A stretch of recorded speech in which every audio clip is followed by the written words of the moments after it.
말씀은 신약성경 마태복음 제10장입니다. 마태복음 제10장입니다. 제가 가지고 있는 성경으로는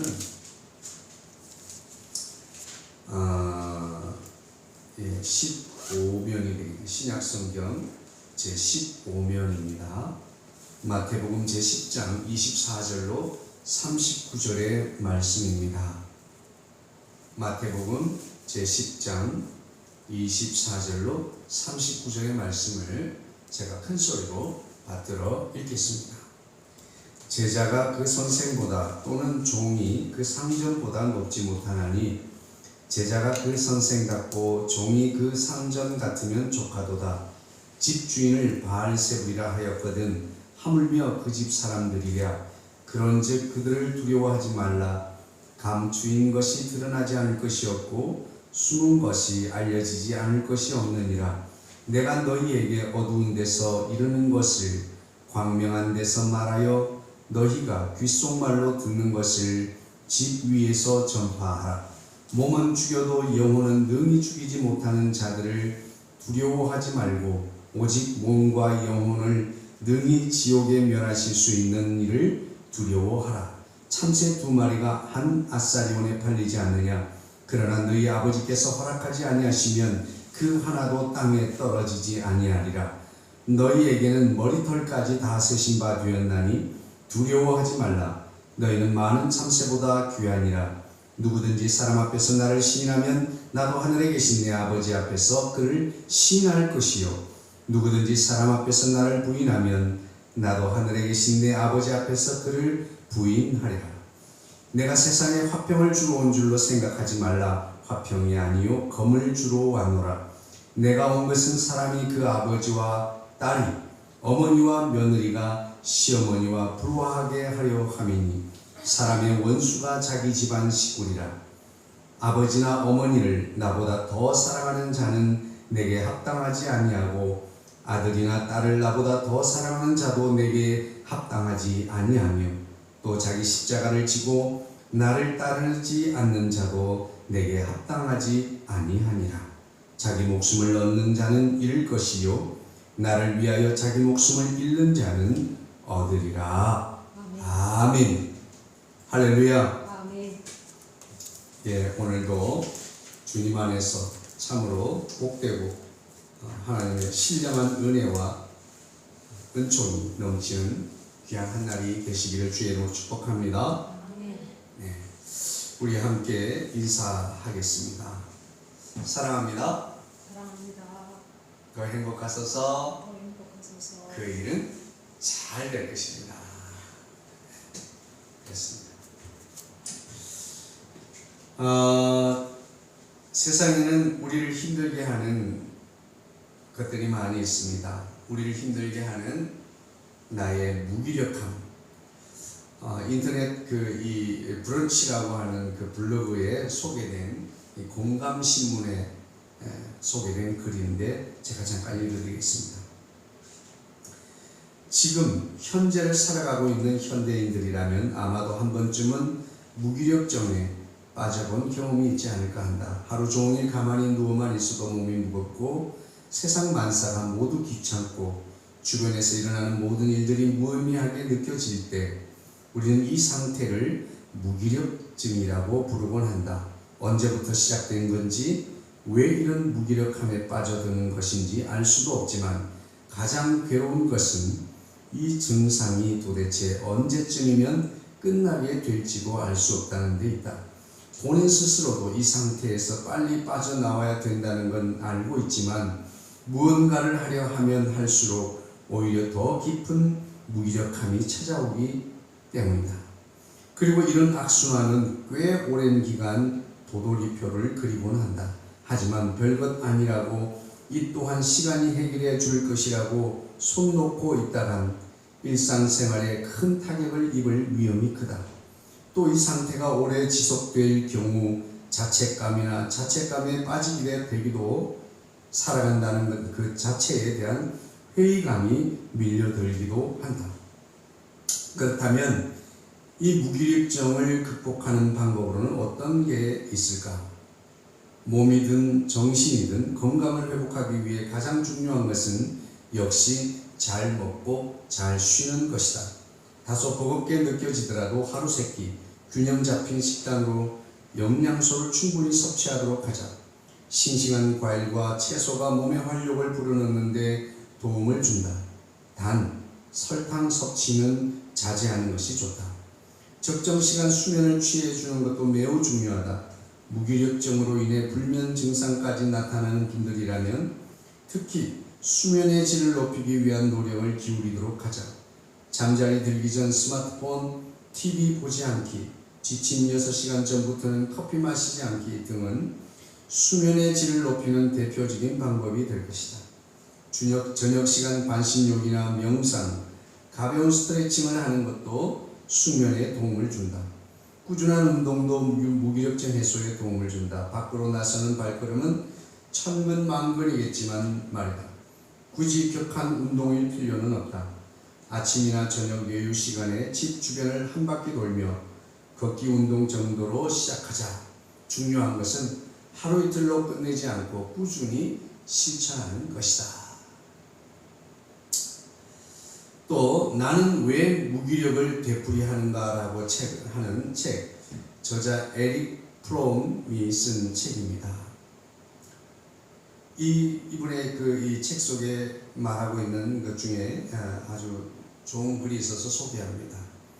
우리 현실을 이루고 있는 것에 집중한다면 우리 안에 숨은 가능성 역시 실현할 수 있을 것이다. 기쁨은 집중적 삶의 결과이기 때문이다 라고 에릭 프롬이 말하고 있습니다.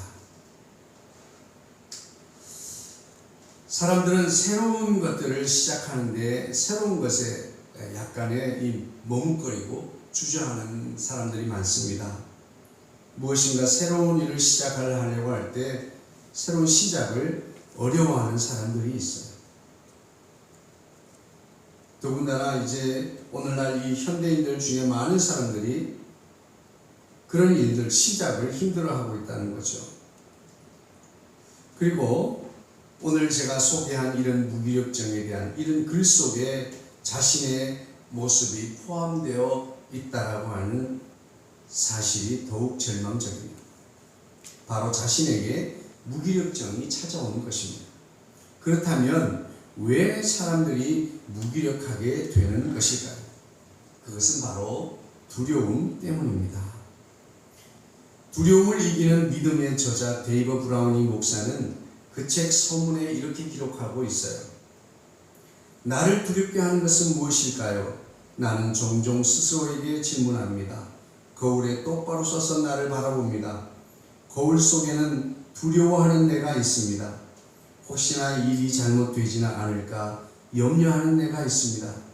다른 사람이 어떻게 생각할지 고민하는 내가 있습니다. 확신이 결여된 채 지나치게 나와 주변에 대해 신경을 쓰는 나의 모습이 비춰지고 있습니다. 여러분의 삶은 과연 어떤 모습일까요?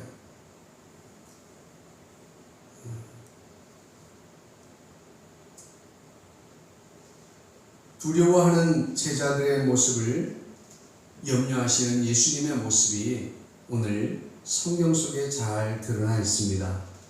오늘 본문 마태복음 10장은 예수님께서 12제자를 부르시는 것으로 시작하고 있습니다. 그리고 그들에게 천국 복음을 가르쳐 주시고 치유와 축사의 권능을 부어 주십니다. 5절에 보면 마침내 그들을 부르셔서 가르치시고 권능을 주셔서 이스라엘의 잃어버린 양에게로 가라고 명하십니다. 그리고 보내시는 예수님께서 제자들에게 여러 가지로 당부의 말씀을 전하고 있습니다. 먼저는 8절에 병든 자를 고치며 죽은 자를 살리며 나병 환자를 깨끗하게 하며 귀신을 쫓아내되 너희가 거저 받았으니 거저 주라고 명하십니다. 내가 점심도 먹고 저녁도 먹어야 되고 또 기부할 숙소 여관비도 있어야 되니 병원 호침을 받은 사람에게 돈을 받거나 이런 것들을 하지 말라고 하는 거죠. 그리고 먹고 마시는 삶의 문제는 제자들을 영접하는 그곳에서 먹고 마시라고 말씀하고 있습니다. 다시 말하면 생활의 문제를 준비할 필요가 없다라고 말씀하고 있습니다. 16절에 복음을 전하는 일에 어려움이 많을 것이라고 경고의 말씀을 전하면서 어린 양을 이리 가운데 보냄과 같다. 마치 어린 양을 이리 가운데 보내는 것 같다라고 말씀합니다. 그러니 너희가 뱀같이 지혜롭고 비둘기같이 순결하라고 말씀하고 있습니다. 오늘 주님께서는 두려워 말라고 말씀하고 있습니다. 왜 그럴까요? 따라해 봅시다. 그래봤자 바알세불이다. 예, 오늘 예수님의 말씀이 우리가 24절로 시작되는 이 말씀이 어려워 보이는 말씀 같지만 이 바알세불이란 말은 귀신들의 두목, 원래 뜻은 바알 왕자입니다. 땅의 주인이라고 일컬으며 가나안 지방의 주된 신을 일컫는 이름이지요. 마귀의 역사를 받아서 대적하는 일들이 많이 일어날 것이다. 너희들이 복음을 전하러 가면 그 바알세불의 지시를 받고 역사를 통해서 대적하는 일들이 많이 일어날 것이다. 그 모든 일들은 바알세불 아래에 있는 일들이라고 말하고 있는 거예요. 오늘 그 앞에 24절의 말씀처럼 제자가 스승보다 나을 수 없고 주인보다 하인이 주인보다 나을 수 없는 아주 최선을 다한다면 스승 같아질 수 있고 주인 같으면 족하다라고 하는 말씀은 그래봤자 바알세불이라는 뜻이에요. 이 말씀은 무슨 말씀입니까? 예수님께서 골고다 십자가에서 완전한 승리를 이미 선포하셨습니다. 그 승리를 믿음으로 고백할 때 예수님의 승리가 바로 나의 승리가 될 줄 믿습니다. 아멘. 왜냐하면 그들은 육체까지만 해를 끼칠 수 있으나 우리 하나님께서는 육체와 영혼을 지옥으로 던져 멸하실 수 있는 분이시기 때문에 진정으로 두려워해야 할 그분은 바로 우리 하나님이시라고 하는 것이에요. 천지 만물을 지으시고 주장하시고 섭리하시며 다스리시는 하나님께서 오늘 저와 여러분의 머리털까지 세신받는다고 30절에 말씀하고 있습니다. 그 머리털 하나까지 아시고 세어보시는 분이시라고 한다면 그 머리털이 보호하고 있는 우리의 머리는 또 얼마나 섬세하게 살피시며 보호하고 계실까요? 그렇기 때문에 이미 승리를 선포하신 예수님께서 그들의 주인 마귀를 이미 이기셨는데 그의 하인, 그의 졸개들을 두려워할 대상이 아니라고 그렇게 말씀하고 있는 것입니다. 세상 모든 사람들이 진정으로 두려워해야 할 그 대상은 바로 우리 하나님이시라고 하는 것이죠. 세상의 끝날, 세상을 마치는 날, 진노의 심판이 있을 것입니다. 그러므로 그들은 두려워할 대상이 아니라 두려워 말라고 말씀하고 있는 것입니다. 도리어 우리는 담대하라고 주님은 말씀하고 있습니다. 무서워하지 않는 대담함, 용기 있는, 씩씩한, 용감한, 의지가 굳은, 영적인, 호기로운, 단호한, 용감하게 맞서는 불효불굴의 의지 등의 단어를 소개하면서 두려움을 이기는 믿음의 저자 데이브 브라우닝 목사님은 히브리서 11장을 통해서 두려움을 이겼던 믿음의 대가들, 그들은 믿음의 눈을 가지고 있었기 때문이라고 그렇게 말하고 있습니다. 그들의 그 두려움을 이기는 믿음의 대가들은 첫 번째로 믿음의 눈을 가지고 있었다. 그 눈으로 두 번째, 미래가 현재 가운데 이미 일어난 것처럼 행동했다. 믿음의 눈을 가지고 두 번째로 미래가 현재 일어난 것처럼 행동했다. 그리고 세 번째로는 볼 수 없는 것들을 이미 본 것처럼 확신했던 사람들이라고 소개하고 있습니다. 오늘 믿음의 사람들, 믿음으로 산다는 것이 무엇입니까? 말씀을 신뢰하고 말씀을 의지하여 우리는 그 믿음 안에서 믿음의 확신을 가지고 우리가 발걸음을 옮기는 것입니다. 예수님께서는 베드로를 물 위로 걸어오라고 부르셨습니다.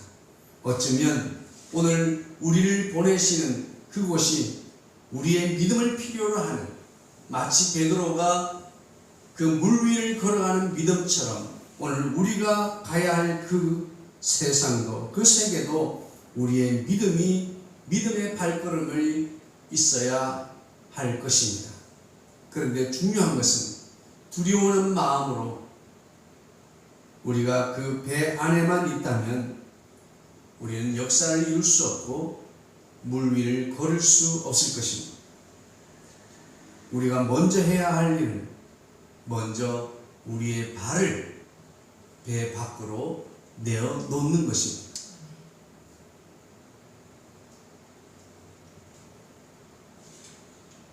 그렇게 할 때 베드로는 물 위를 걷는 초자연적인 역사를 경험하게 되었습니다. 오늘 저와 여러분들이 믿음으로 걸어가야 할 이 세상 길도 어쩌면 베드로에게 걸어오라고 하셨던 그 물 위를 걷는 것과 같은, 그만큼은 아닐지 모르겠지만 우리에게 믿음을 필요로 하는 삶이 될 수 있을 것입니다. 그러면 우리는 어떻게 이렇게 두려워하는 마음을 이기면서 살아갈 수가 있을까? 우리는 영원한 생명에 집중해야 합니다. 우리의 신앙은 발현되고 표현되어야 합니다. 예수님께서 제자들에게 말씀하셨죠. 32절 말씀에 누구든지 사람들 앞에서 나를 시인하면 나도 하늘에 계신 내 아버지 앞에서 그를 시인할 것이요, 누구든지 사람 앞에서 나를 부인하면 나도 하늘에 계신 내 아버지 앞에서 그를 부인하리라고 말씀하셨습니다. 그러므로 우리 자신이 진정으로 두려워해야 할, 온통 우리의 삶에 관심을 집중해야 할 그 일은 바로 우리 자신의 생명에 있습니다. 영원한 생명을 소유하는 바로 그 일, 그것에 우리의 모든 것을 집중해야 합니다. 또한 그 영원한 생명을 소유하도록 우리는 나아가야 할 것입니다.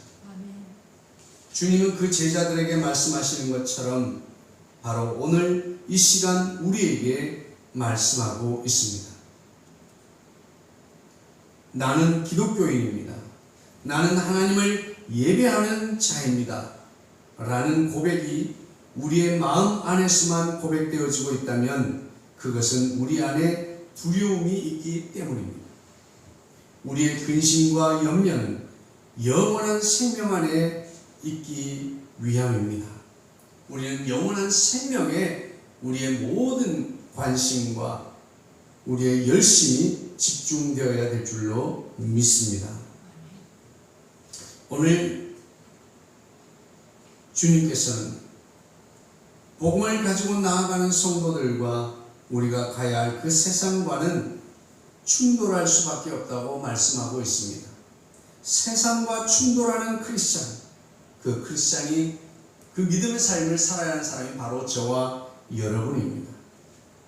저는 직접 충돌하는 것을 그렇게 좋아하는 스타일이 아닙니다. 그래서 젊은 시절의 저의 모습은 자신의 주장을 펼치는데 힘겨워했습니다. 부딪히지 않게 말하느라 언제나 무슨 말을 하는 거냐는 핀잔을 받기에 일쑤였습니다. 여러분, 사람끼리의 일도 충돌하지 않을 수 없습니다. 그러므로 서로의 주장을 전달하는 기술이 필요합니다. 자신의 주장을 사실로만 전달하는 것이죠. 감정을 전달하는 것이 아니라 자신의 주장을 사실 그대로 전달하는 것입니다. 그리고 주님은 확고한 주장에 의지가 있어야 한다고 말씀하십니다. 이랬다 저랬다, 이래도 저래도, 이도 저도 좋은 것은 있을 수 없습니다. 우리 신앙도 마찬가지입니다. 세상이 이끄는 대로 끌려가는 존재가 아닙니다. 현대를 살아가는 우리 크리스찬에게, 전도인들에게 말합니다. 우리가 전하는 현대의 전도는 충돌하지 않는 전도라고 말하고 있습니다. 그러나 오늘 예수님께서 말씀하시는 전도는 결코 충돌하지 않는 전도라고 말하지 않습니다. 복음 전파는 성도의 삶의 모습은 바로 이 세상과 충돌하는 것, 바로 직면하는 것입니다. 마주서야 하는 것입니다. 대항하는 것입니다. 하나님 한 분, 그래서 우리는 하나님이시라고 말합니다. 하나님은 한 분밖에 존재하지 않기 때문에 하나님이시라고 우리는 유일신앙을 가지고 있습니다. 이 유일신앙과 불신앙은 충돌하게 되어 있습니다. 이 유일신앙과 종교다원주의는 충돌할 수밖에 없습니다. 함께 공존할 수 없는 신앙입니다. 이 말은 그들을 적대시하고 그들로부터 분리되라고 하는 것은 또한 결코 아닙니다. 도리어 그들과 함께 살아가면서 우리의 신앙을 끊임없이 표현하고 드러내는 삶을 살아가라고 하는 것입니다. 그것이 바로 마치 우리를 어린 양을 이리떼 가운데 보내는 것 같으니 너희들이 뱀같이 지혜롭고 비둘기같이 순결하라고 하는 말씀이 바로 그 말씀입니다. 우리는 그들과 함께 살아야 합니다. 그들 속에 있어야 합니다. 그러면서도 여전히 우리는 그들과 충돌하고 그들과 직면하고 그들에게 대항해야 하는 것입니다. 우리는 그들과 함께 살아가면서 우리의 신앙을 끊임없이 표현하고 드러내는 삶을 살아가라고 하는 것입니다. 우리는 충돌하지 않는 방법을 찾지만 사실은 이 땅에 그 방법은 존재하지 않습니다. 언젠가는 명확하게 복음을 전해야만 합니다. 그래야 그 영혼도 마지막 심판날에 변명하지 않을 것입니다. 아니, 그들도 나와 함께 영원한 생명을 누리게 되어야 하기 때문에 그렇습니다. 우리는 세상의 모든 것을 잃어버린다고 해도 끝까지 소유해야 할 한 가지는 바로 예수 그리스도 안에 있는 영원한 생명입니다. 세상의 모든 것을 포기한다 할지라도 결코 영원한 생명의 그 소망을 포기할 수 없습니다. 아멘. 말씀을 정리하겠습니다.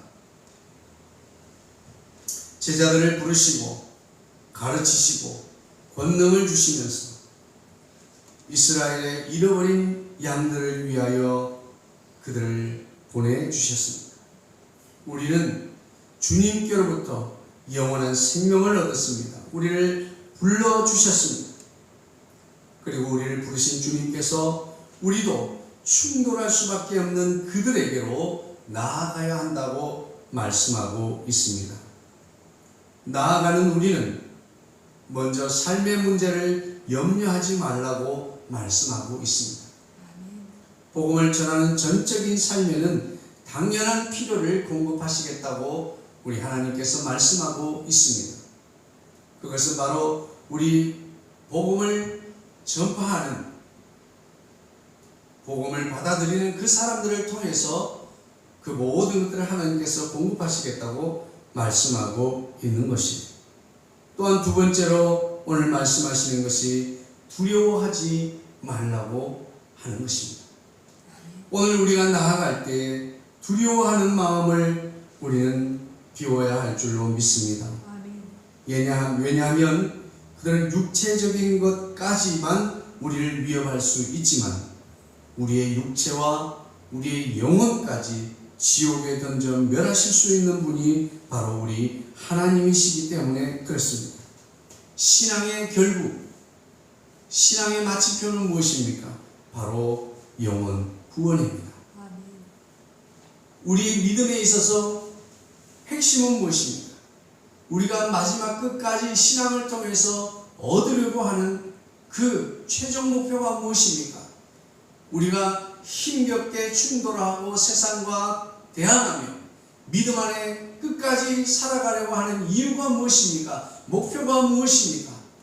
바로 그것은 우리의 영원한 생명을 소유하는 그것입니다. 하나님의 나라에서 영원히 주님과 함께 거하는 천국의 삶을 누리는 것, 바로 저와 여러분의 영원한 생명이 우리 신앙생활의 궁극적인 목표입니다. 아멘.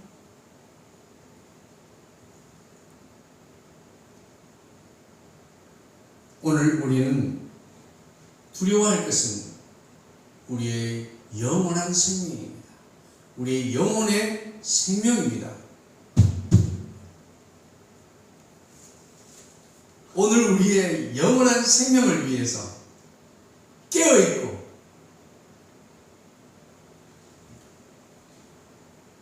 우리는 두려움 없는 믿음의 삶을 살아가야 될 줄로 믿습니다. 신앙의 결국은 영혼 구원입니다. 우리 자신의 영혼, 그리고 그들의 영혼, 바로 우리의 오이코스, 나를 통하여 구원받기로 작정된 그들의 영혼, 바로 신앙생활의 결국은 영혼 구원에 있는 것입니다. 아멘. 결론적으로 두려움 없는 삶을 위하여 우리가 알아야 할 것이 있습니다. 우리가 어떻게 두려움 없는 삶을 살아갈 수 있습니까? 첫 번째 우리가 알아야 할 것은 감출 수 있는 것은 아무것도 없습니다 라고 하는 것입니다.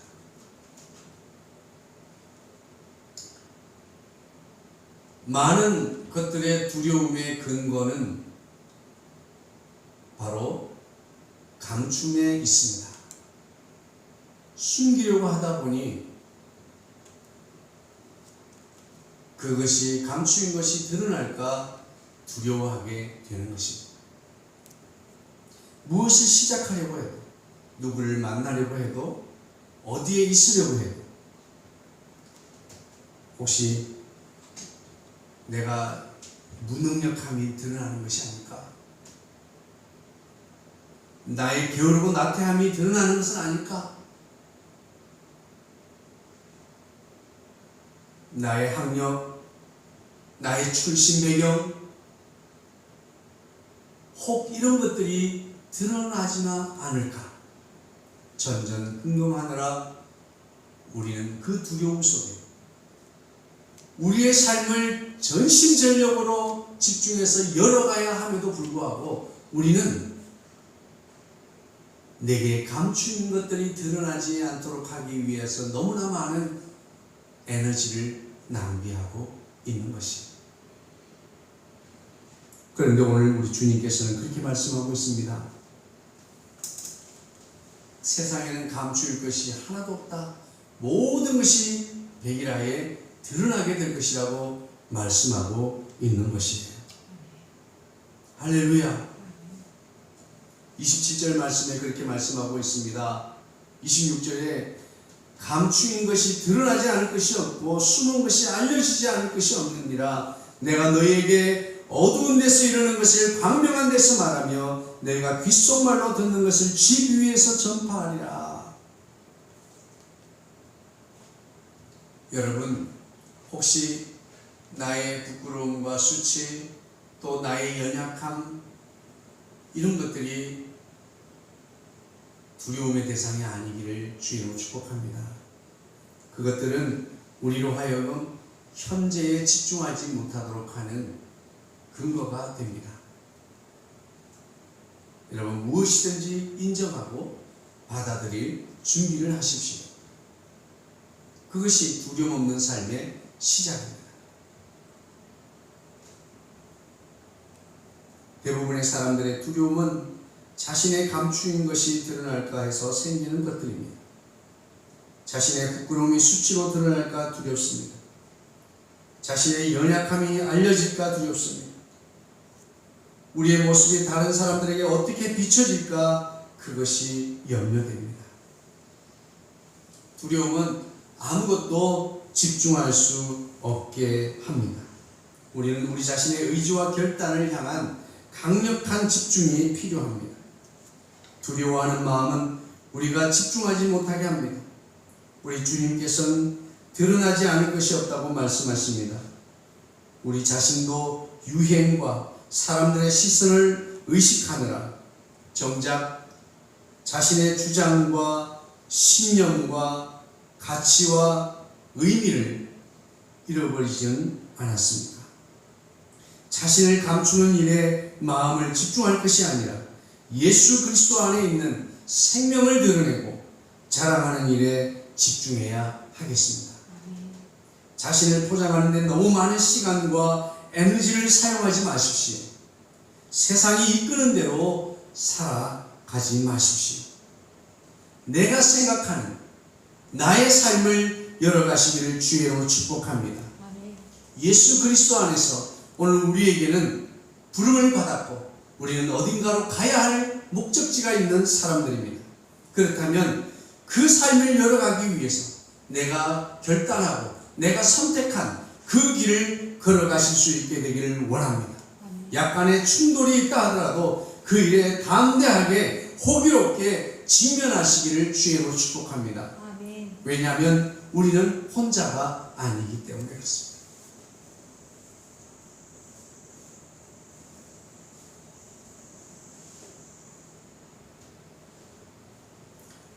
저와 여러분은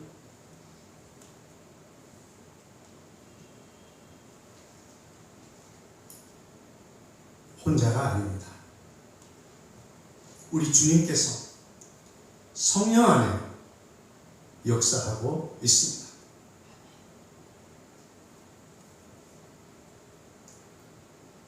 무엇이 우리를 두렵게 하고 있습니까? 감추인 것이 드러날까 두려워하지 마십시오. 감출 수 있는 것은 아무것도 없다고 주님이 말씀하고 있습니다. 두 번째입니다. 두려움 없는 삶을 위해서, 두려움을 이기는 믿음으로 살아가기 위해서 우리가 알아야 할 것, 첫 번째는 감출 수 있는 것은 아무것도 없습니다. 모든 것은 드러날 수밖에 없습니다. 두 번째로 두려움 없는 삶을 위하여 우리가 알아야 할 것 두 번째는 바로 나는 귀한 존재라고 하는 사실입니다. 할렐루야. 오늘 주님께서는 그렇게 말씀하고 있습니다. 29절 말씀에 참새 2마리가 한 아사리온에 팔리지 않느냐? 그러나 너희 아버지께서 허락하지 아니하시면 그 하나도 땅에 떨어지지 아니하리라고 그렇게 말씀하고 있습니다. 여러분, 세상에 수많은 그 미물 중에 하나인 참새조차도 땅에 떨어지는 것이 하나님의 결제, 하나님의 허락이 있어야만이 떨어진다고 한다면 하나님께서 사랑하셔서 그 사랑하시는 자를 구원하기 위하여 육체를 입고 이 땅에 오셔서 우리와 같은 사람의 몸을 입으셨고 우리와 같은 사람을 사셨고 우리가 져야 할 십자가, 우리가 당해야 할 수치와 모욕, 고난, 고통을 다 십자가에서 당하시고 그 피값으로 구원을 받은 주의 백성, 주의 자녀, 하물며 그 자녀를 주님이 아끼시지 않겠습니까? 주님은 이렇게 말씀하고 있습니다. 너희에게는 머리끝까지 다 세신 바 되었나니 두려워하지 말라. 너희는 많은 참새보다 귀하니라. 할렐루야. 나는 세상 그 무엇보다 소중한 사람입니다. 소중한 존재입니다. 그래서 나는 세상이 이끄는 대로 끌려가야 되는 사람이 아닙니다. 다른 사람들이 나를 어떻게 생각할까 전전긍긍하며 살아가야 할 그런 사람이 아닙니다. 오늘도 그 하나님께서 소중하게 여기시는 가장 소중한 그 사람이 바로 저와 여러분입니다. 오늘 우리는 세상 사람들이 나를 어떻게 바라볼까? 세상 사람들이 나를 어떻게 평가할까? 저는 사실은 양적인 목회의 변화에 따라서 이런 것들이 다른 사람들이 나는 괜찮은데 다른 사람들이 어떻게 평가할까? 근데 솔직한 마음으로 나는 괜찮은 데가 아니라 내 마음속에도 그런 마음들이 일어난 적이 있었습니다. 하지만 그럼에도 불구하고 나는 주님께서 들어서 사용하지 않는 종인가? 라고 하는 그런 생각도 일어나는 적이 있었습니다. 그러나 오늘 말씀과 같이 참새 하나, 그 미물 한 마리도 하나님의 결재와 허락이 있어야 한다면 나를 사랑하시는 그 하나님, 나의 머리를 보호하고 있는 머리털 하나까지도 다 세심받으시고 알고 계시는, 섬세하게 보고 계신 그 하나님이시라고 한다면 오늘 그 머리를 보호하고 있는 머리카락을 보다도 정작 그 머리에 더 큰 관심과 보살피심이 있지 않겠습니까? 나는 그 큰 사랑을 받고 있는 하나님의 귀한 존재입니다. 너무나 소중한 존재라고 하는 사실입니다. 그러므로 우리는 하나님의 소중한 사람으로서 그 사랑을 가지고 우리는 담대히 살아갈 수 있게 되기를 주의 이름으로 축복합니다. 성경에 기록된 많은 믿음의 사람들은 이 하나님의 사랑 때문에, 그 사랑 때문에 마침내 자기의 목숨마저, 육체의 목숨마저 그들은 아끼지 않았습니다. 왜요? 영원한 생명을 잃지 않기 위해서. 주님이 이 땅에 오셔서 입으셨던 그 육체를 포기하시면서 마침내 우리에게 영원한 생명을 주신 것처럼 그들은 그 사랑을 확신하고 있었기 때문에 세상의 그 무엇도 두렵지 않았습니다. 세상에 감출 수 있는 것은 아무것도 없습니다. 나는 세상에 버려진 존재, 덩그러니 방치된 존재가 아니라 오늘도 하나님의 불꽃 같은 눈동자로 살피시고 섬세하게 우리를 관리하고 있는 그 하나님의 보살핌을 받는 소중한 존재, 귀한 존재라고 하는 사실을 알게 되기를 주의 이름으로 축복합니다. 마지막입니다. 결론적으로 오늘도 우리가 두려움 없는 삶을 위하여 우리가 알아야 할 것이 있는데, 첫 번째는 감출 수 있는 것은 아무것도 없습니다. 그리고 나는 하나님의 피값으로 받은 소중한 존재, 귀한 존재입니다. 세상이 이끄는 대로 끌려갈 사람이 아니라 세상을 리드하고 이끌어가야 할 사람입니다. 세 번째로 영원한 생명에 집중해야 할 사람입니다. 우리는 두려움에 집중하고 세상의 근심과 염려에 집중해야 될 사람이 아니라 영원한 생명에 집중해야 할 사람입니다. 나의 영원한 생명의 완성을 위해서, 저들의 영원한 생명을 위해서 우리의 온통 관심은 영원한 생명, 영생, 영원 구원에 초점이 맞춰져야 될 줄로 믿습니다. 우리는 완곡하게, 부드럽게, 그리고 자연스럽고, 그리고 세련된 방법을 찾습니다. 여러분, 생명을 살리는데 그런 수식어들은 필요가 없습니다. 그저 사람 살려 구급차를 부르는 것이 무엇보다 빠르고 중요한 일입니다. 오늘 우리에게도 마찬가지입니다. 우리는 두려움과 감추인 것들을 붙들고 전전긍긍할 시간이 없습니다. 근심과 염려에 집중할 시간이 없습니다. 그런 에너지를 낭비할 여유가 없습니다. 우리의 모든 관심과 초점이 맞춰져야 될, 나의 모든 에너지와 능력이 집중되어야 될 그 일은 바로 나의 영원한 생명에 맞춰져야 한다고 하는 사실입니다. 오늘 우리는 나의 영원한 생명을 위해서 복음을 전하는 전도자로 살아가시기를 주의 이름으로 축복합니다. 복음을 전하는 의도적인 목적을 가지고 저들에게 다가갈 수 있게 되기를 주의 이름으로 축복합니다. 내가 친절하고 내가 저들에게 호감이 갈 수 있고 세련되고 내가 멋지고 내가 리더십을 발휘해야 되는 그 모든 것들은 나의 의도적인 영혼 구원, 영생의 목적을 이루기 위함인 줄로 믿습니다.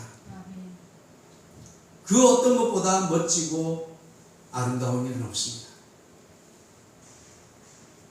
구급자를 부르고 생명을 구원하는 그 일이 무엇보다 중요한 일입니다. 세련된 것을 찾지 마십시오. 영원한 생명에 집중하시기를 바랍니다. 오늘 말씀을 통해서 주님은 제자들을 부르셨습니다. 주님은 그들에게 말씀을 주시고 권능을 주셔서 또한 저들을 복음의 전도자로 내어 보내셨습니다. 그러시면서 그들에게 충돌하고 세상과 충돌할 일들에 대하여 많은 경고의 말씀을 주셨습니다. 당부의 말씀을 하셨습니다. 이런 일들이 있을 터인데 없을 수 없으나 너희는 뱀같이 지혜롭고 비둘기같이 순결하라고 말씀하셨습니다. 그러므로 우리는 오늘 말씀처럼 두려움 없는 믿음의 삶으로 세상을 이끌어가는 리더가 되기를 주의 이름으로 축복합니다. 사랑 많으신 주님 감사합니다. 오늘 우리에게 두려움 없는 믿음을 주시고 세상을 리더할 수 있는 리더십으로 세워 주옵소서. 모든 말씀을 우리 주 예수님의 이름으로 기도하옵나이다.